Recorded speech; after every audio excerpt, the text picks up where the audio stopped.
segenap senior dan kolega semua. Pada siang ini kita akan mengikuti lunch symposium dengan topik manajemen functional development in children with congenital heart disease. Kita ketahui bahwa salah satu komplikasi atau akibat daripada penyakit jantung bawaan adalah pada saluran cerna yang nanti akan dikupas lebih dalam oleh pemateri kita pada siang hari ini, Dr. Satrio Wibowo, SPAK, MSc Med, dan kita punya waktu 30 menit dalam lunch symposium ini, mungkin 20 menit untuk tanya jawab dan 10 menit untuk 20 menit presentasi dan 10 menit untuk tanya jawab. Sebelumnya akan saya sampaikan kurikulum vitae dari pembicara kita pada siang ini. Dr. Satrio Wibowo, SPA Konsultan MSc Med, menyelesaikan pendidikan dokter umum di Universitas Brawijaya, pendidikan spesialis anak di Universitas Diponegoro, Master Biomedik di Universitas Diponegoro, kemudian konsultan gastroenterologi hepatologi Kolegium Ilmu Kesehatan Anak tahun 2013 dan program studi doktor ilmu kedokteran di Universitas Brawijaya tahun 2021. Riwayat pekerjaan Kepala Divisi Gastroenterologi Hepatologi Ilmu Kesehatan Anak FKUB Rumah Sakit Dr. Syarif Malang dan staf pengajar Departemen Ilmu Kesehatan Anak FKUB Rumah Sakit Dr. Syarif Malang. Demikian kurikulum vitae dari Dr. Satrio Wibowo. Selanjutnya saya persilakan waktu dan layar pada Dr. Satrio. Silakan. Selamat siang. Assalamualaikum warahmatullahi wabarakatuh. Dr. Wisnu Barlianto, apakah suara saya terdengar?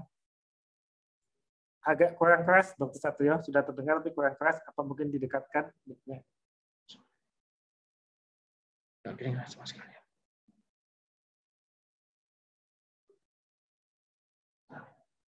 Dilepas saja.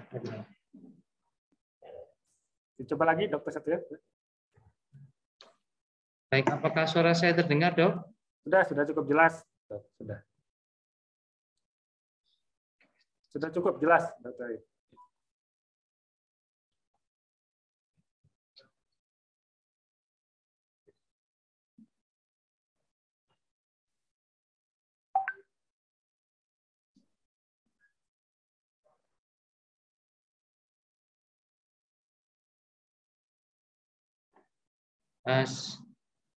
Baik, terima kasih. Saya izin share screen.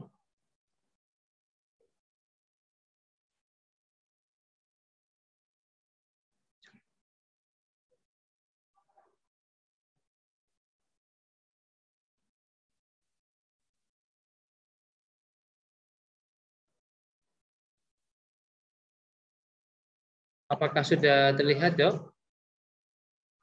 Sudah, Dr. Yo. Saya belum di ini ya, slideshow ya.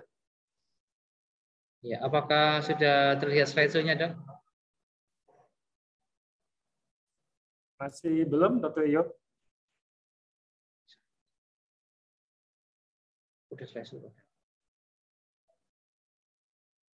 Siapa namanya, Dek? Siapa namanya? Rai. Iya. Sudah slideshow belum? Gimana caranya?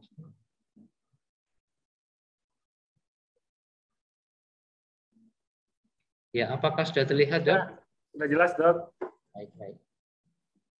Terima kasih, Dr. Wisnu Barlianto, spesialis anak konsultan. Juga terima kasih saya sampaikan kepada panitia pediatrik kardiologi update yang telah menyelenggarakan kegiatan pada siang hari ini. Pada siang hari ini saya akan membawakan tentang konstipasi pada anak tentunya, di mana kita mengetahui bahwasannya pada pasien-pasien dengan gangguan penyakit jantung terutama sering mengalami konstipasi karena berbagai faktor. Nanti akan kita lihat satu persatu. Baik.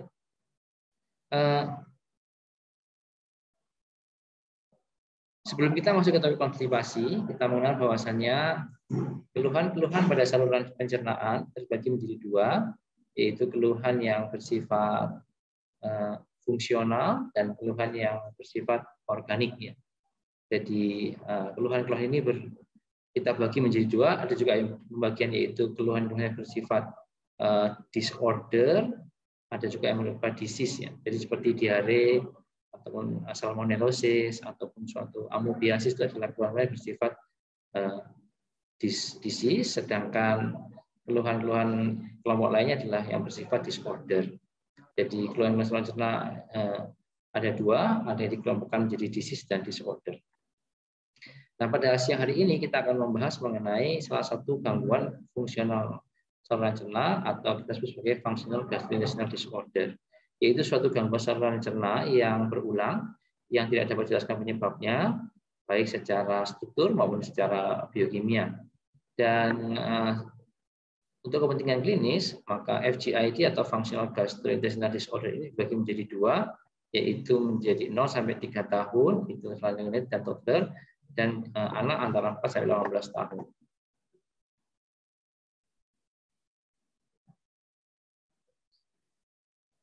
Nah, terjadinya gangguan saluran cerna fungsional pada anak pada awal kehidupan ini belum diketahui penyebabnya. Namun demikian, diduga ada beberapa hal yang mempengaruhi terjadinya functional gastrointestinal disorder atau gangguan saluran cerna fungsional pada anak pada awal kehidupan. Ya, di antaranya adalah karena mikrobiota yang belum seimbang atau jumlah kuman dalam saluran cerna yang masih sedikit, kemudian pematangan dari sistem persyarafan, kemudian struktur dan fungsi saluran cerna yang belum optimal, juga tingkat maturasi dari saluran cerna itu sendiri, sehingga menyebabkan suatu gangguan gejala atau simptom yang masih belum jelas penyebabnya secara struktural. Dan manajemen atau tata laksana pada keluhan ini sangat-sangat seringkali sangat menyulitkan bagi para praktisi ya. Ini sangat menantang ya. Nah, dan ini seringkali juga menyebabkan kecemasan pada orang tua ya. Kemudian adanya depresi atau gejala depresi ya.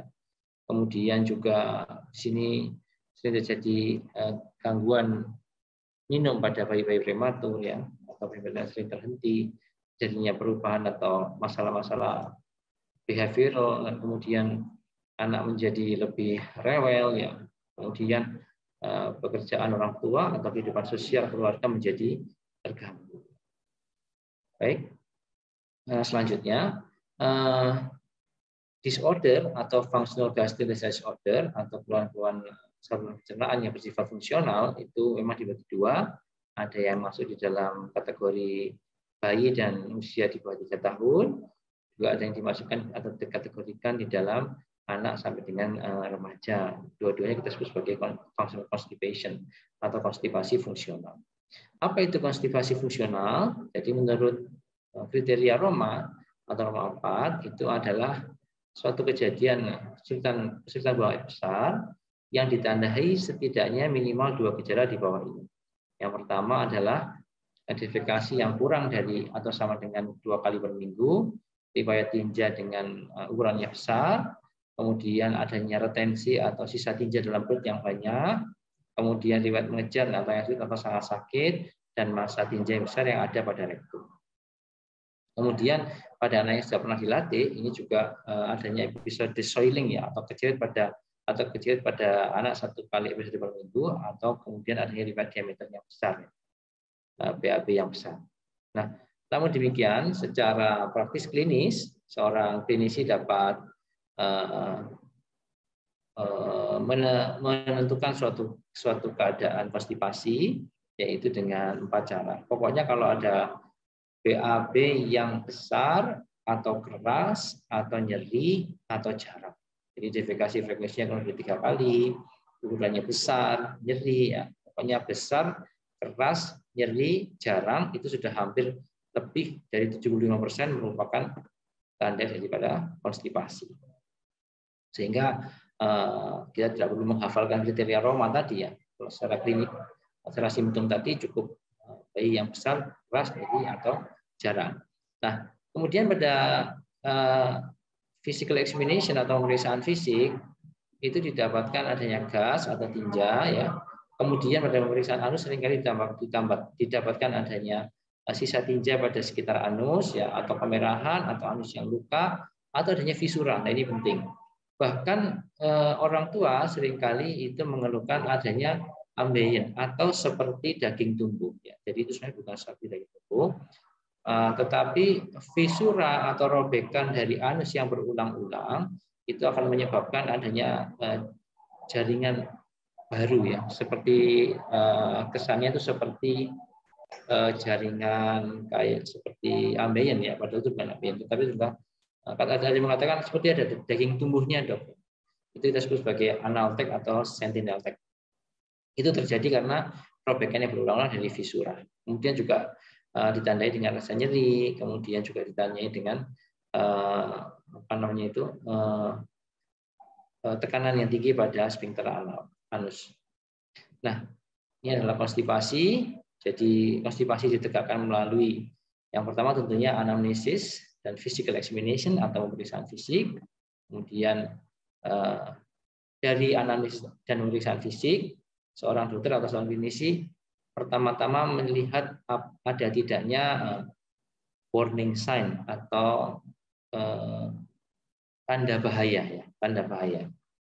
Kalau didapatkan keterlambatan mekonium lebih dari 24 jam, apalagi 48 jam, anak dengan perut yang besar atau sangat keras ya, distended, muntah yang berulang, gagal tumbuh, adanya darah dan lendir pada tinja ya. Kemudian pada pemeriksaan anus itu juga didapatkan atau bentuk apa namanya itu anus yang abnormal ya, seperti atresia ani atau mungkin ada spina bifida ya. Itu maka hampir pasti bukan konstipasi fungsional atau bukan masuk di dalam FGID. Nah, kalau tidak ada warning sign, baru kita mungkin kalau memang ada warning sign, maka kita harus merujuk kepada pediatrik gastrointestinal consultant atau spesialis anak, konsultan gastrointestinal. Jadi kalau ada warning sign, tentunya ini bukan konstipasi yang sifatnya fungsional seperti yang kita bahas sejak awal. Namun apabila tidak ada warning sign, tidak ada tanda bahaya, maka ini kemungkinan masuk di dalam konstipasi fungsional. Nah, konstipasi fungsional itu biasanya apa namanya itu kita lakukan terapi ya. Terapi ini biasanya ada beberapa tahap. Tahap yang pertama, yang paling utama adalah edukasi. Meyakinkan pada orang tua kembali. Apa yang kita edukasikan pada orang tua? Yang kita edukasikan pada orang tua adalah satu, bahwa ini sifatnya fungsional. Yang kedua, bahwa ini bisa disembuhkan. Yang ketiga, kita harus menjelaskan mengenai mekanisme defekasi pada orang tua secara jelas sehingga tahu target akhir daripada tindakan kita nanti apa, yaitu agar dia bisa mandiri atau toilet training. Kemudian yang keempat, memberikan komunikasi pada orang tua bahwa tahapan-tahapannya itu lama, biasanya 2 sampai 4 bulan. Inilah yang harus kita sampaikan pada poin reassurance atau education, memberikan informasi bahwa bisa disembuhkan dengan tahapan-tahapan, tapi butuh waktu yang lama dan punya target pada tiap tahap. Bagi bayi-bayi yang mendapatkan ASI, teruskan ASI-nya. Namun bila mendapatkan susu formula, maka kita harus memastikan lagi apakah persiapan susu formulanya itu baik ya. Kemudian nanti ada dietary treatment, biasanya saya singkat dengan 5F atau fluid, fiber, fluid, fat, and FODMAP. Ya. Fluid itu berarti banyak minum, fiber itu berarti mengonsumsi serat, fluid itu buah-buahan tertentu ya. Kemudian fat itu mengkonsumsi minyak ya, bukan lemak hewani tapi lemak nabati, dan FODMAP itu adalah low fructo oligo disakarida, monosakarida and polyols, disingkat FOD MAP. Kemudian kalau memang curiga suatu konstipasinya atau curiga suatu alergi, maka dapat digunakan untuk memindah ke extensive hydrolyzed formula. Nah, kalau dengan cara ini, dengan edukasi, kemudian memberikan ASI atau memberikan makanan atau dengan diet yang 5F ini masih sudah cukup membaik, maka pengobatan dapat dilanjutkan. Sedangkan apabila tidak membaik, maka kita akan masuk ke tahapan treatment ya. Treatmentnya kalau tadi 5F, kalau yang sekarang adalah 5S. 5S itu adalah kita bisa memberikan softening agent, seperti di sini ada laktulosa atau polyethylene glycol ya. Kemudian ada stimulansia, misalnya seperti bisakodil ya. Kemudian ada suplemen, ada kita mempertimbangkan pemberian suplemen. Kemudian yang keempat adalah suppositoria ya, itu di situ juga sebagai treatment ya, atau glycerin suppositoria atau bisakodil suppositoria, di sini tuliskan rectal treatment ya. Kemudian yang kelima adalah terpaksa harus spooling. Jadi kalau yang tadi 5F, ini 5S. Softening, stimulasia, suplemen, suppositoria, dan spooling atau rectal spooling. Nah, apabila berhasil, maka kita lanjutkan. Kalau tidak berhasil, maka kita harus mempertimbangkan untuk merujuk anak kepada konsultan saluran cerna. Nah, ini adalah rekomendasi untuk manajemen dari FGID pada bayi dan anak ya. Yang pertama tadi sudah saya sampaikan, yaitu mengenai parental education ya, memberikan informasi yang tepat. Satu, yang pertama bahwasanya ini sifatnya adalah fungsional, tidak ada kelainan anatomi. Dua, bisa disembuhkan. Tiga, penyembuhan itu bertahap tadi melalui menggunakan algoritma ya, melalui diet 5F terlebih dahulu, baru kemudian terapinya 5S tadi. Kemudian ya, target-target pada masing-masing tahapan dan bersabar ya. Nah, mengenai nutrition management tadi saya sudah sampaikan, kalau dia memberikan ASI tetap, kalau dia diberikan ASI maka tetap dilanjutkan ASI. Kemudian memverifikasi kembali, memeriksa kembali bagaimana persiapan susu formula yang diberikan pada anak. Nah, BAB yang keras pada anak ini seringkali berhubungan dengan komposisi daripada susu formula. Ya. Ada beberapa susu formula yang diduga menyebabkan penyerapan dari lemak tertentu sehingga menyebabkan BAB-nya jadi keras ya. Kemudian pada beberapa bayi maka konstipasi ini juga dikatakan ada hubungannya dengan alergi susu sapi. Jadi ada penelitian mengatakan sekitar 20-30% anak dengan alergi susu sapi itu mengalami konstipasi. Mohon maaf dokter, ya waktu tinggal 1 menit. Oke, baik. Ini tadi adalah nutritional management. Nah, kemudian kita tidak bisa menggunakan dietary intervention ini sebagai treatment tersendiri ya. Oleh karena itu kita harus mempertimbangkan pemberian nutritional advice ini ya. Kita harus memberikan terapi berupa obat-obatan ataupun behavioral intervention ya. Di sini kita melatih anak agar setiap 5-10 menit setelah makan mereka harus diajar untuk berjongkok, kemudian mengembangkan refleks gastroparesis dengan cara mengejam ya. Defecation posture yang paling baik adalah dengan cara jongkok ya. Kemudian ini adalah peran dari fiber, ada 2 fiber, adalah soluble fiber, ada insoluble fiber ya. Di sini yang dianjurkan adalah yang insoluble fiber ya. Karena dia akan membantu makanan akan lebih cepat keluar. Ya.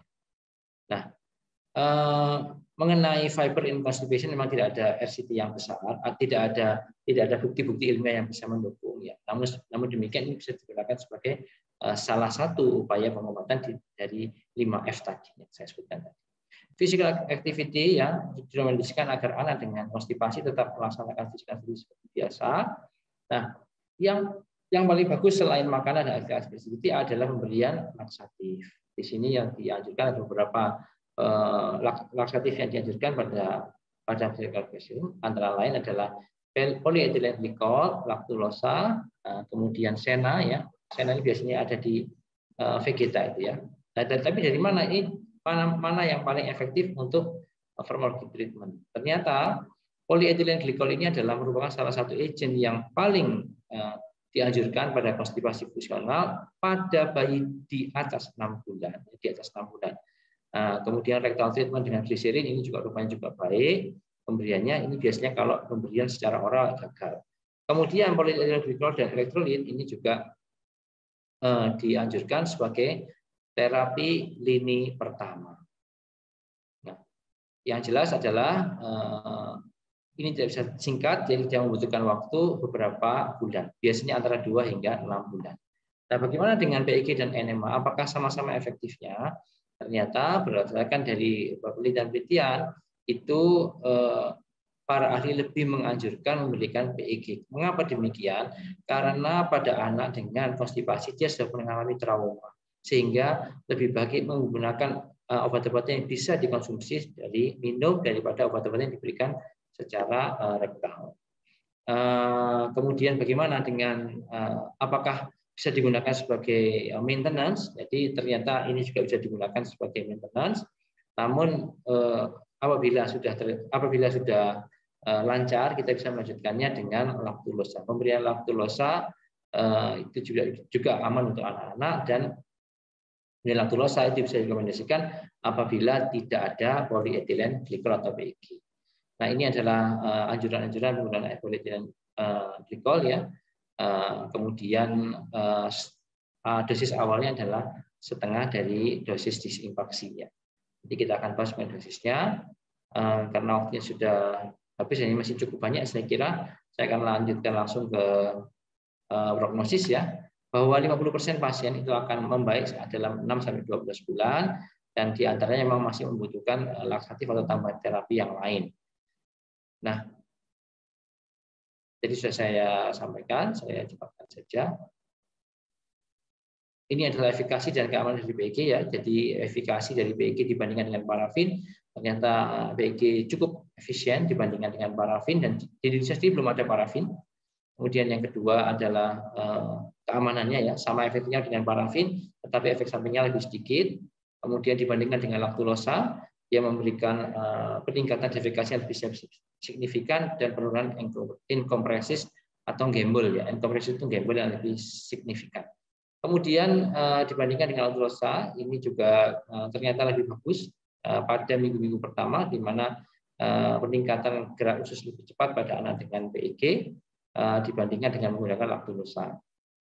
Ini adalah efikasi dan toleransinya terhadap PEG elektrolit pada infeksi pada anak dengan konstipasi kronik ya, dan ini juga menghasilkan hasil yang lebih baik pada PEG. Terima kasih, Dr. Wisma.